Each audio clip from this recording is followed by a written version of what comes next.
yo sigo con la presentación. Entonces, como le decía, ya tuvimos una pequeña presentación que fue más interactiva. En esa presentación reemplazamos la palabra felicidad por bienestar y la palabra trabajo por la palabra ergon. Y hoy vamos a ver un poco sobre eso, aunque la presentación de hoy es más hacia el libro, es más hacia el contenido del libro y las razones de por qué escribí ese libro, a qué se debe la escritura del El Capital Humano, un manual de cambio. Actualmente pareciera que estamos viviendo como en un mundo muy rápido, ¿no? Como un mundo donde estamos corriendo para hacerlo todo ya porque las oportunidades pueden pasar, nos quedamos sin oportunidades. Y eso se está viviendo mucho con las generaciones, con las nuevas generaciones. Y el capital humano, una de las cosas del capital humano que se trabaja es que el capital humano fluye de país a país. ¿Okay? Entonces estamos viendo una cosa actualmente que es que el capital humano se está moviendo de España a Miami, de Miami a Canadá, de Canadá a Australia, etcétera, etcétera. Y es una de las cosas que vamos a estar hablando hoy. Y eso es una de las importancias de la presentación aquí en España de capital humano. Porque en los próximos años va a haber un cambio generacional, va a haber un cambio poblacional y las personas que van a mantener la sociedad española van a ser menos que las personas que van a estar en periodo de retiro. Y eso es algo bien importante para la política, para las organizaciones, porque va a haber una falta de mano de obra, de cierta manera, para la gente que está retirada, para la gente que va a estar necesitando hospitales, medicina.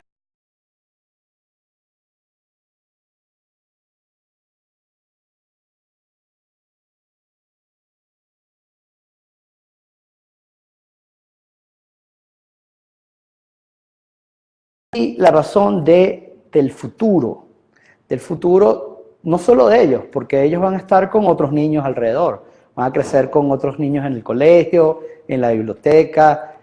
Yo sé que aquí le gusta mucho hacer cosas con los niños y dibujos, etc. Y cuando tú trabajas con esos niños, cuando ves esos niños a diario, tú te preguntas, bueno, ¿cuál va a ser el futuro de esta gente, de estos chiquitos? Y una de las cosas que estamos viendo es el ciclo de dar, pedir y dar, que a nivel de comunidad es muy importante. Esta biblioteca, de verdad, muchas gracias, nos ha dado este espacio y nos ha dado la computadora sin ninguna pregunta, de una manera súper fluida, y eso se debe agradecer. Y eso, de esta manera, yo les doy cierta información que en el futuro podría ser útil para esta biblioteca. Ciertas personas o ciertas generaciones están como esperando siempre recibir. De repente, en la época industrial, donde todos teníamos que trabajar para tener un salario, era eso necesario. En la actualidad yo creo que estamos viviendo una época de abundancia, en donde todos podemos recibir un pedacito de la torta. Y lo principalmente, quiero que la torta esté lista para las futuras generaciones. ¿Quién soy yo? ¿Quién soy yo? Ignacio Segovia. No sé por qué no salió mi foto, pero bueno. Echa para atrás. Ahí. Ignacio Segovia. ¿Quién soy yo? Yo soy un agente de cambio. Si usted me pide una tarjetita de presentación, va a leer ahí agente de cambio. Y no es cambio monetario, no, yo no trabajo en la bolsa, no. Es cambio de una posición A a una posición B. Y esto lo hago en las personas. ¿Para qué? Para que logren el bienestar. Cuando yo les pregunto, en el Bocone hice un ejercicio, vamos a hacerlo aquí otra vez. Cuando yo les pregunto, no tienen que responder, simplemente tienen la frase. ¿Ok? Les voy a pedir una frase, ustedes la completan mentalmente y después yo les voy a preguntar la palabra. ¿Ok? La frase es, yo quiero ser... Tú quieres ser millonario. Muy bien, muy bien. ¿Y tú quieres ser? ¿Ah? Tú quieres ser feliz. Feliz. ¿Y usted? Sí, fíjese. El 80% diría yo de la gente dice feliz. Y la tendencia donde yo estoy, la tendencia psicológica donde yo baso mi educación es en la escuela aristotélica, agustiniana, que busca esa raíz de la felicidad. Pero llegamos a la escuela de la psicología positiva, donde ya no buscamos la felicidad, sino buscamos el bienestar. porque en términos psicológicos aplicables, el bienestar se alcanza, pero la felicidad es muy subjetiva. Entonces ese soy yo. ¿De dónde viene este interés? Bueno, este interés viene de la psicología, de mis experiencias en las organizaciones, donde he tenido una experiencia de que el trabajo algunas veces me llena y algunas veces no. A veces me deprime, me estresa, me carga muchísimo y otras veces no pasa. Entonces yo empecé a ver, bueno, estas diferencias son muy marcadas, pero las dos se llaman trabajo, o la gente las llama trabajo. ¿Cómo identificar esa diferencia? Y ahorita lo vamos a hablar. Balance de la lógica y la emoción, balance de las generaciones. Cuando yo estudié la maestría en Francia, estudié una materia que se llamaba envejecimiento, y en esa materia estudié los boomers, los X, los millennials, los Y y las Z, que son los más chiquiticos que ahorita. Y me di cuenta que yo tenía una perspectiva boomer muy fuerte, pero también tenía una perspectiva millennial muy fuerte. Y muchos de mis pensamientos eran boomers, muchos de mis pensamientos eran millennials, muchos de mis pensamientos eran industrializados, muchos de mis pensamientos eran de la era de la información. Entonces, de esa manera, yo me di cuenta de un balance que hoy en día las organizaciones necesitan y la sociedad necesita. Y lo más difícil del libro fue empezarlo. De verdad tenía muchísimo miedo en escribir el libro por esa mezcla de fracaso, éxito que tienen los boomers. Los boomers siempre quieren ser exitosos, o esa fue la cultura industrializada, tenemos que ser exitosos.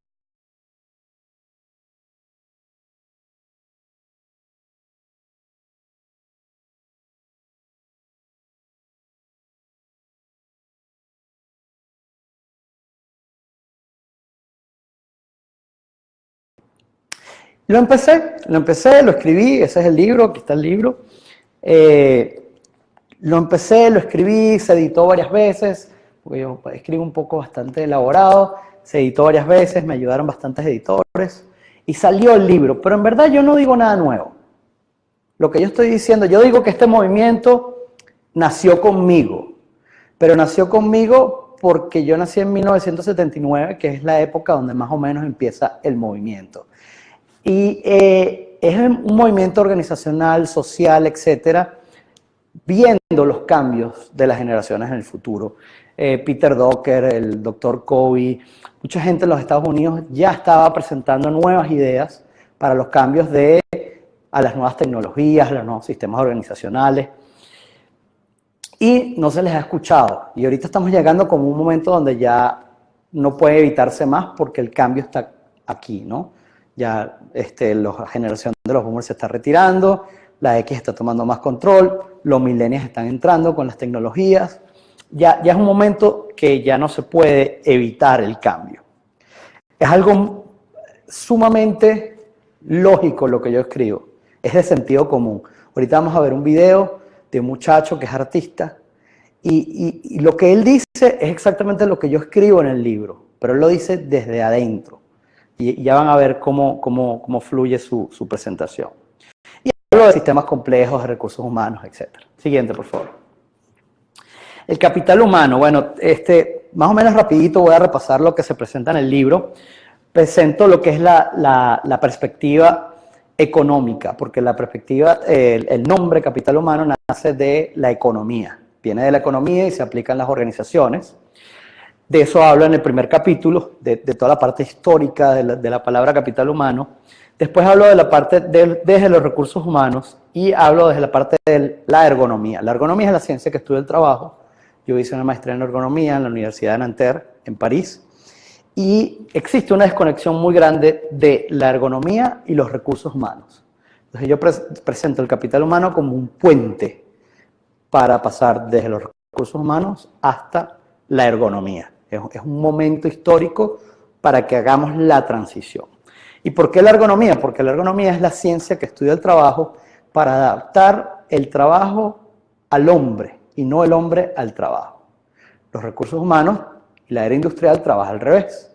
Adaptar el hombre al trabajo. O sea, nosotros como seres humanos tenemos que cambiar para adaptarnos al trabajo. La ergonomía trabaja al revés.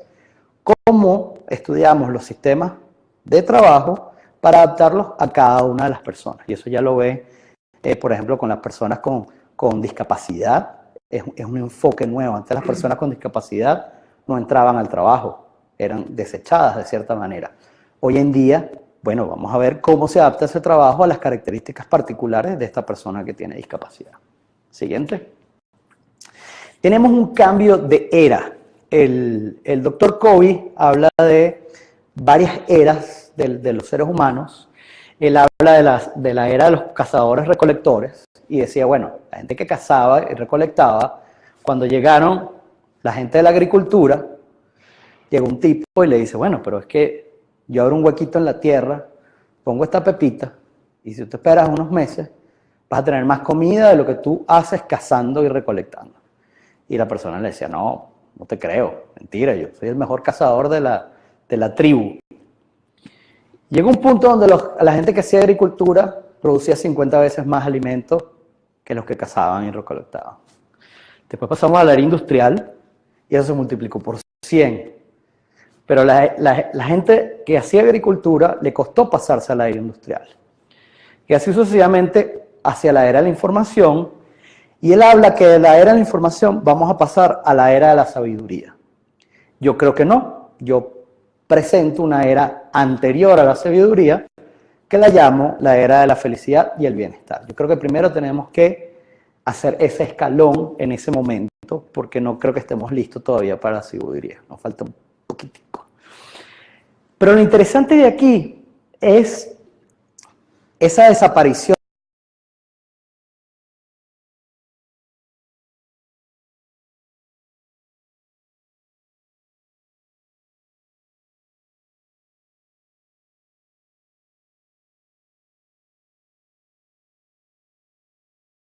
de DVDs. El señor decidió que esa tecnología no iba a pegar, no iba a ser exitosa. Y el señor no compró las máquinas para hacer la impresión en los DVDs. Se quedó con sus cassettes. Esa empresa, pueden adivinar qué pasó con esa empresa. La empresa desapareció. Desapareció, tuvieron una crisis económica familiar, fue muy fuerte, etc. Pero ahí podemos ver ejemplos claros de resistirnos al paso de las siguientes generaciones. Y una de las cosas que yo presento en mi libro es que si las empresas hoy en día no abrazan el cambio a la generación millennial, que tiene marcadas muchas conductas diferentes. Ellos quieren ser felices, ellos quieren viajar, quieren disfrutar de su trabajo, quieren hacer un impacto. Si no abrazamos ese cambio y si no hacemos un traslado de la visión boomer hacia los millennials, va a haber una disrupción de las empresas, lo cual va a impactar a la sociedad en términos económicos de manera muy fuerte. Entonces, este es el capítulo 2, ¿no? Después vamos a hablar en el capítulo 3 un poco sobre el ergon. ¿Y qué es el ergon? El ergon es el corazón de este trabajo. El ergon es una palabra que utiliza Aristóteles. Bienvenido. Llegaste justo en el corazón del libro. Muy bien. El ergon es una palabra que yo retomé de Aristóteles. Aristóteles define el ergon como la función humana. ¿Para qué existimos? ¿Para qué nos levantamos todos los días? Tu ergon puede ser tener hijos, tu ergon puede ser limpiar las calles, tu ergon puede ser cocinar tortas. Es eso que te apasiona, que te da emoción. Y eso lo definía Aristóteles como la función humana. Y yo decidí tomar esa palabra ergon para diferenciar el trabajo de algo más. El trabajo, que es la palabra que viene del latín tripaliare, que eran 3 palos donde ponían a los esclavos y los azotaban. Entonces ya psicológicamente tenemos, de esa raíz latina, tenemos un enfoque negativo con el trabajo. Y nos podemos dar cuenta, a todo el mundo le gusta los viernes y odian los lunes. Los lunes es así como, oh, y los viernes es, yeah. Aquí en Madrid me dijeron, bueno, no, pero los jueves también. Entonces, notamos que ese acercarnos hacia el fin de semana es alegría y el lunes, que es trabajar, es negativo. ¿Cómo cambiar esa mentalidad? Una de las formas más importantes de cambiar la mentalidad o la forma de relacionarnos con alguien es cambiando el lenguaje, cambiando una palabra. Es muy diferente cuando tu hijo te llama Eduardo, si Eduardo es tu nombre, o te dice papá, o te dice papito. ¿Ah? Si tu hija viene muy cariñosamente y te dice papi, ya tú sabes que te va a pedir algo. Algo te va a pedir, ¿no? Porque hay una emocionalidad en el tono, en la palabra, etc. Entonces yo planteo la importancia de reemplazar la palabra trabajo por la palabra ergon. Ergon es positivo, ergon es felicidad, ergon es emoción. Esa es la diferencia grande de esas dos palabras. Y lo importante es que a nivel de psicología, a nivel de la ciencia psicológica, tú tienes que operacionalizar todo. Es decir, que cada uno de los factores que conforman algo tienen que ser medibles. Y eso es lo que yo hago en mi modelo. Presentar que el ergon puede ser medible. O sea, tú puedes medir el ergon en tu empresa en enero y después medirlo en diciembre y ver qué tan alto es el ergon de tu empresa. Y eso es un factor bastante importante para el retorno de la inversión. Cuando tú tienes una empresa, tú lo que quieres hacer, dinero. Entonces, para saber si te entra menos o más dinero en lo que estás invirtiendo para entrenar a tu personal, es importante medirlo. Siguiente. Entonces, ¿qué es el ergon? El ergon es una combinación de dos planos, la necesidad y la confianza. ¿Cómo se da la confianza? Bueno, yo explico en el libro que la confianza es una combinación de los talentos y las competencias y la ética. Si usted me conoce desde hace muchos años y dice,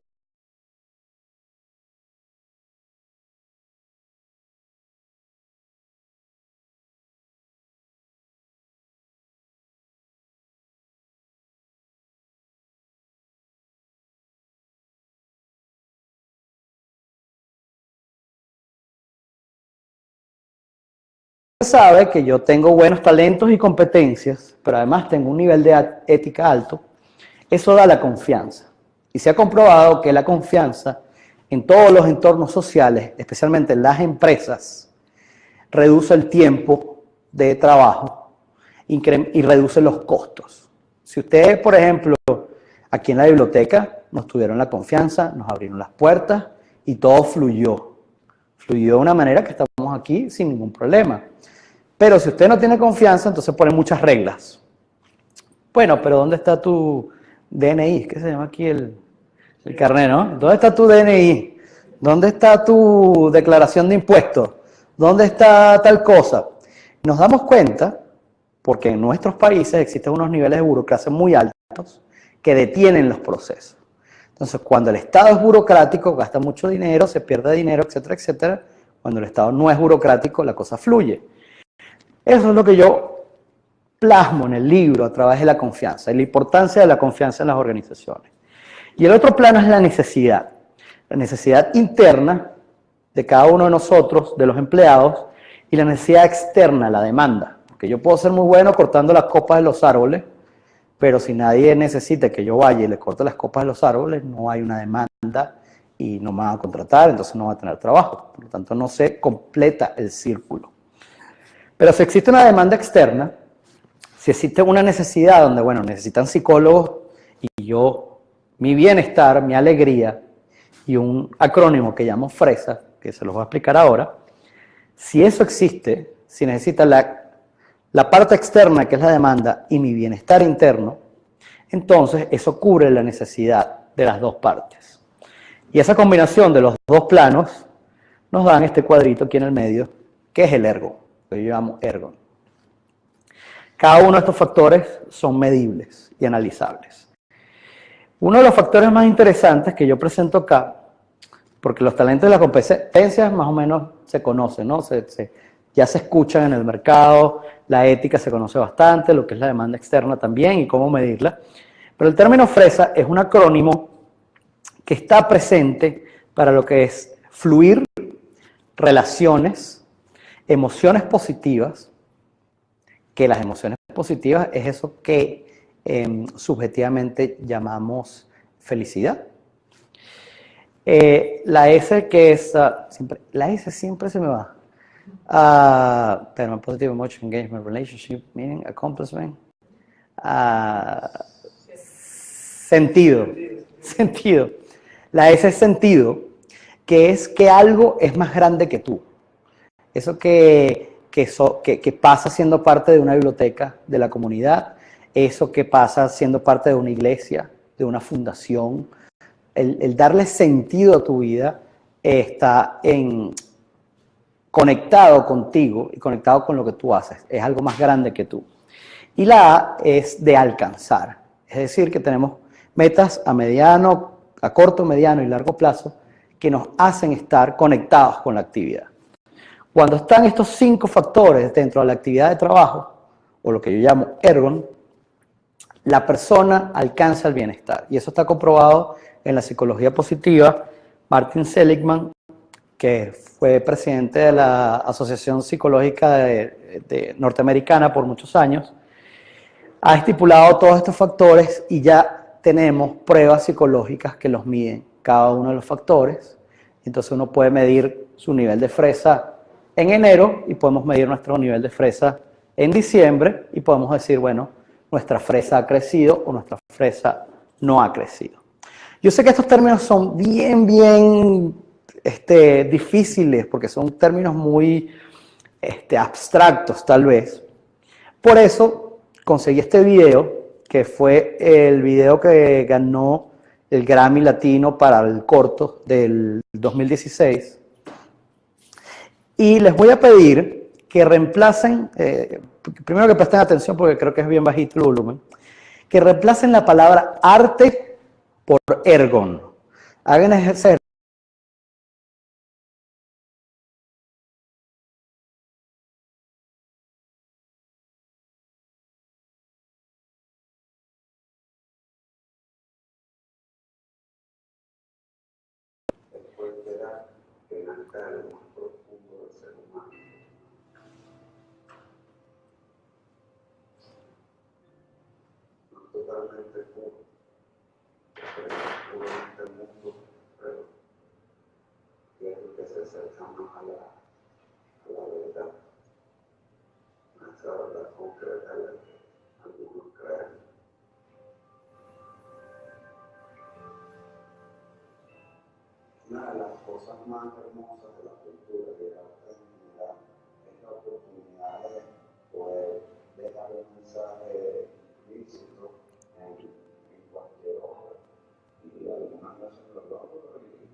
Gracias. Si quieres retroceder un poco al modelo del Ergon, creo que la frase que más me agrada de ese video es cuando él dice que vivir del Ergon es difícil, no es fácil, que alguna vez le ha tocado trabajar, pero bueno, él trabaja, pero a la vez trata de vivir de su Ergon, ¿no? Y esa es la parte como que marca la diferencia entre el trabajo y el Ergon, entre algo que hacemos porque necesitamos un salario monetario y algo que hacemos porque necesitamos un salario emocional. Entonces, dentro del libro hablo un poco de ese balance entre el salario monetario que te dan las empresas o que te da el trabajo donde tú estés y ese salario emocional. Y cómo las nuevas generaciones tienen una necesidad interna, viene como marcada en su ADN, estoy diciendo en inglés, de ADN a ADN, esa vivencia o esa necesidad de tener una compensación emocional, más que una compensación monetaria. Y eso lo tienen que entender principalmente las organizaciones, porque si no, no los van a retener como recurso humano de su empresa. Él habla también del factor F, que es fluir, que es lo que le dicen los budistas el mindfulness, el estar presente. Eso que de repente en la mañana estás trabajando a las 9 de la mañana y son las 5 de la tarde y todo ha pasado.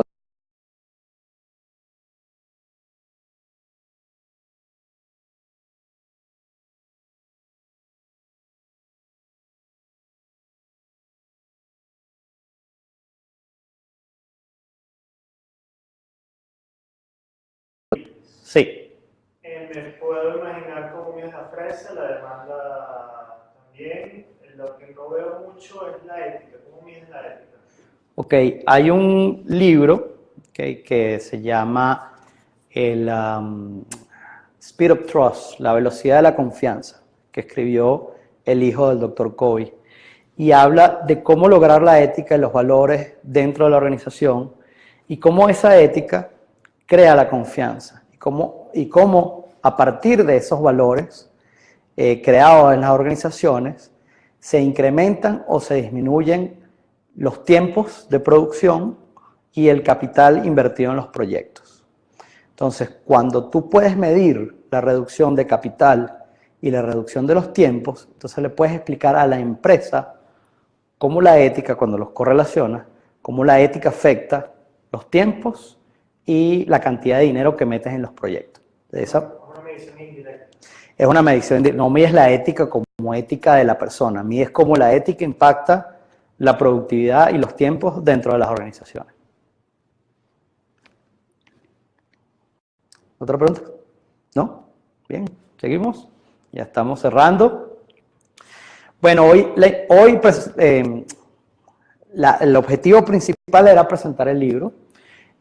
Mañana vamos a tener otra charla que vamos a hablar de los millennials y de los boomers y cómo esta conexión es importante. Ya hablamos el jueves pasado de reemplazar la palabra felicidad por bienestar y trabajo por Ergon, porque la idea es dejar un movimiento. ¿Okay? Si ustedes están interesados por esta materia y por este movimiento, yo les puedo dar una tarjeta y me gustaría que fueran a mi página donde hay un blog que se llama Cultura Ergon, que la idea es dejarles esa palabra, dejarles lo que significa esa palabra y lo que significa el movimiento. Entonces, me gustaría compartir con ustedes los objetivos de este movimiento para este año. Uno de los objetivos es tratar de conectar con personas que lo vivan, personas que me digan, oye, eso que tú estás hablando, yo lo siento. Eso que tú estás nombrando como Ergon, que yo nunca le había dado una palabra, yo lo he sentido en mis trabajos los últimos 10 años. Antes de eso yo trabajaba, pero después yo logré el Ergon. O que me digan, sí, yo logré el Ergon por muchos años, pero ahora me ha tocado trabajar porque mi padre está enfermo, porque tal. gente que ya reconozcan esa diferencia. Quiero conectarme con ese tipo de gente, en especial gente que tenga conexiones, pues que estén en medios de radio, televisión, que estén en empresas, que digan, oye, esto es importante, esto que tú llamas Ergon es bien importante. Le estoy pidiendo a mis amigos y familiares que promocionen la venta del libro. Está vendiéndose en Amazon Kindle y en Amazon físico también. Y una de las importancias de Amazon es que si uno va creciendo en los comentarios y en las estrellitas que tiene el Amazon, si ustedes lo compran ahí en la Amazon Kindle está bien económico, está creo que en 6 euros, 5 euros, algo así. Pero lo más importante de eso es, más allá del ingreso que yo pueda lograr ahí, es ponerle las estrellitas, ¿no? Y hacer los comentarios, porque eso hace que Amazon lo promueva a nivel global y más personas puedan ver el título, el capital humano, etcétera, etcétera. Estoy buscando librerías, bibliotecas, si conocen a alguien que me pueda conectar con eso y ayudarme a conectar el movimiento. Estamos haciendo charlas, conservatorios, entrenamientos. En marzo voy a abrir un entrenamiento gratuito por un mes que estoy coordinando con la Escuela de Psicología de la Universidad Central de Venezuela para ofrecer un proceso de cómo reconocer el Ergon. O sea, un proceso donde tengo un manual y van haciendo un checklist, ya van haciendo una revisión bastante enfocada en lo que es la psicología conductual para descubrir, detectar el Ergon. Entonces, si están interesados, lo voy a estar informando a través del blog y de mi página web. Siguiente. ¿Preguntas? ¿Tienes alguna pregunta, algún comentario? Esto es un trabajo en progreso. O sea, que si quieren comentar algo, lo que sea.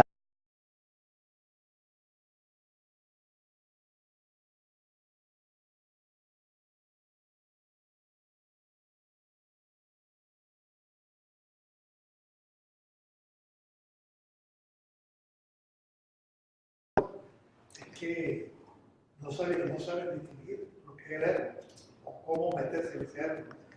Y ignorantemente, pues muchas personas realmente pienso, y entre ellos me meto yo, que vivo en un ergo, no completo, pero sí 3/4 partes, ¿no? Tal vez esa cuarta parte que me falta sea la evolución que tenga que aprender ahora.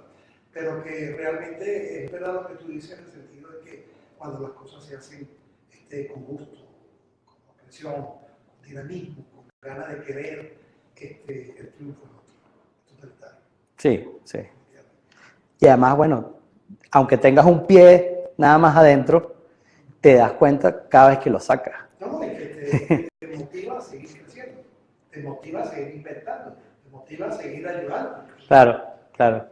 Eso es bien interesante saber lo que corresponde. Y ese punto que dijiste es bien importante, ese poder ayudar a los demás.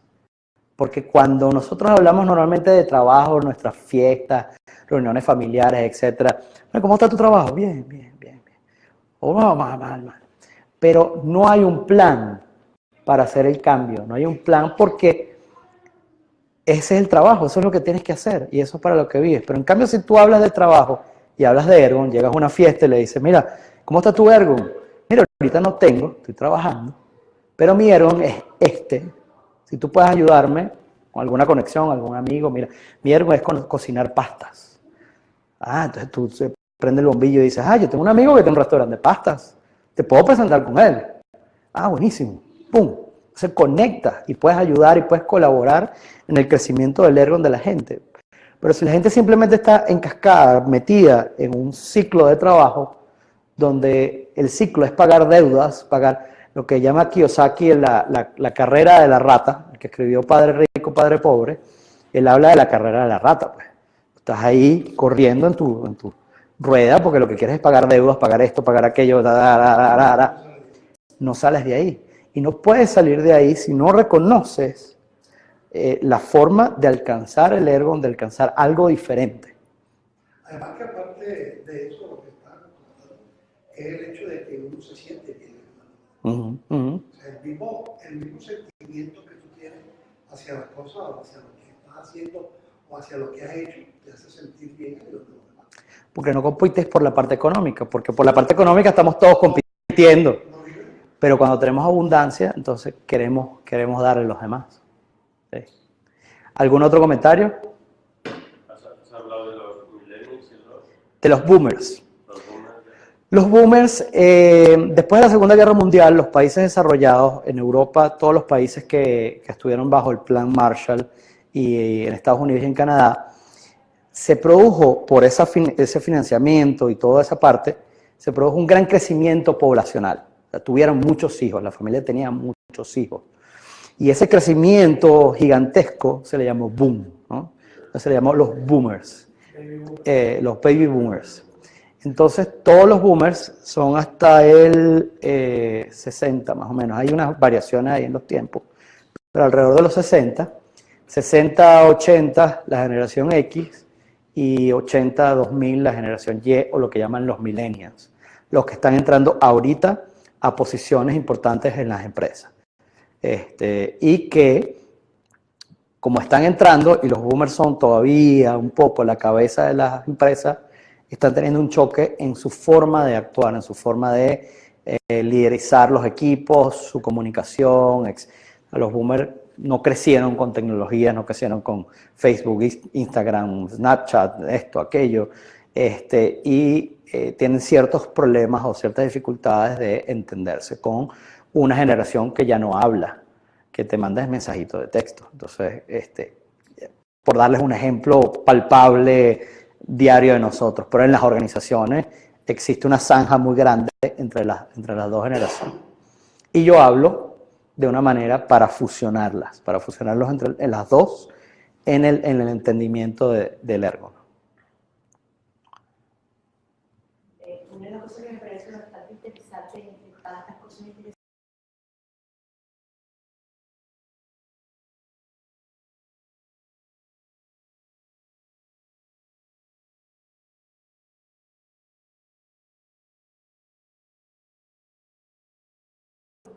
inmenso que da. Uh-huh. Yo creo que eso es fundamental como recalcar.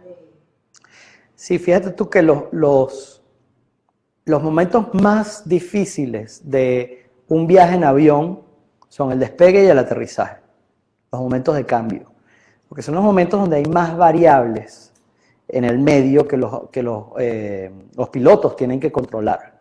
Cuando ya el avión está volando, ya ellos no tienen ningún problema. Pero el aterrizaje y el despegue, hay muchas variables que pueden salir mal. Son los momentos difíciles. Y ahorita estamos en un momento de cambio. Existe un cambio generacional, existe un cambio de mentalidad, existe un cambio...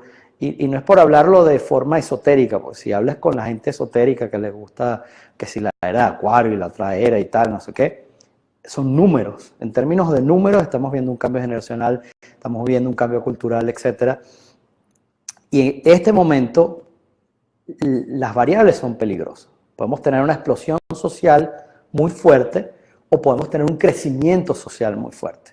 Entonces es importante que hablemos, que nos comuniquemos, que discutamos qué es lo que está pasando a nivel social, y esto es una de las cosas que está sucediendo y que las empresas lo han tapado un poco porque no querían aceptarlo, pero ahora las empresas, las organizaciones, las empresas del Estado, los ministerios, etcétera, tienen la responsabilidad de asumir esta nueva generación y traspasarles el conocimiento y traspasarles, como se dice en las carreras, el bastón, el testigo. Ahora hay que pasarles el testigo y tenemos que hacer esa transición de una manera suave, ¿no? ¿Otra pregunta? ¿Se puede suponer que las técnicas de identificación de los talentos deben ayudar pues, a la identificación del ego y al mejoramiento del ego? Sí, bueno, sí. ¿Deberían haber técnicas que ayudaran un poco a esto? Sí, ya a nivel organizacional ya se sabe mucho acerca de las competencias, de cómo desarrollarlas. México y Australia tiene toda su estructura educativa basada en competencias. Y los modelos curriculares y todas esas estructuras en Australia y México se basan en competencias. Y los talentos es muy parecido a la estructura de competencias, pero los talentos son innatos.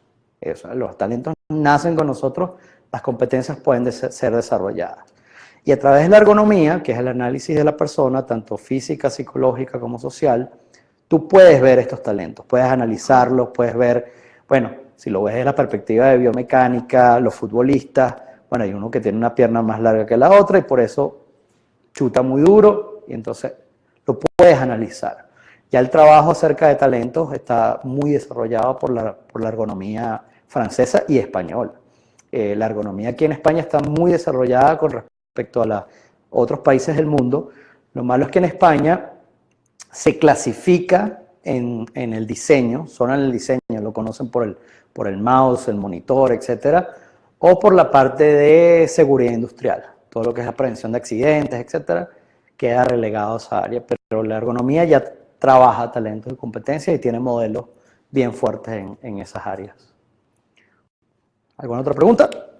¿No? Bueno. Muchísimas gracias por venir. Gracias, gracias.